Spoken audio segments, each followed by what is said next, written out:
तुम तीनों को पाल पोस कर बड़ा करने में कितना दर्द झेली हूँ मैं ही जानती हूँ। पता है? पता होता तो पूछते। बीच में मत बोलो। इस घर में जब शादी करके आई ना, मेरे हाथ की मेहंदी भी ना छूटी थी। पहले कितनी पक्की मेहंदी दूसरे दिन ही मिलती थी घर का सारा काम करने लगी और तीसरे दिन गोबर पाथने चली गई।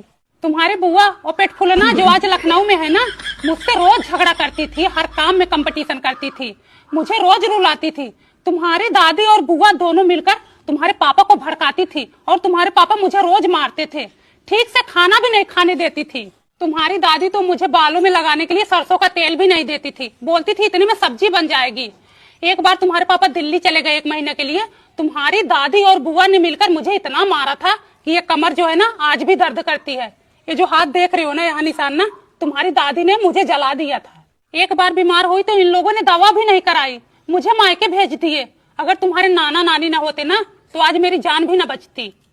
ये सूरज जब पैदा हुआ ना तो तुम्हारे दादा ने तुरंत अलग कर दिया, बोले कि अब तुम परिवार वाले हो गए हो, अपना देखो। तब जाके तुम्हारे बाप को अकल आई। और मोनू इतना मोटा था कि पैदा ही नहीं हो रहा था, नर्स ने आकर पैदा किया। फिर तुम्हारे दादा दादी ने खुशी में आकर एक में कर लिया। मम्मी मैं कैसे पैदा हुई थी? तेरी तो कहानी ही अलग है। जब तू पेट में थी ना, तेरे दादा से बहुत जोर का झगड़ा हुआ था। तेरे दादा ने मुझे थप्पड़ मारा, आंगन में धकेल दिया, मैं पेट के बल गिरी। मैं तो सोची तू गई, लेकिन आई किचन में हेल्प करने के लिए।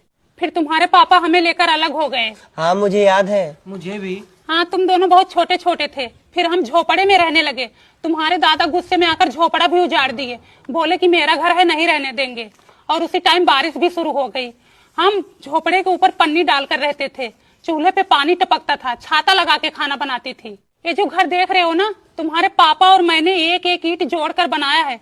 तुम्हारे पापा मिस्त्री को मसाला देते थे तो मैं ईंट थमाती थी, तब जाके हमारे ऊपर आज छत आई है। मम्मी दादी आ रही है। आने दो, मैं उनसे डरती हूँ क्या? चलो चावल डाल दो।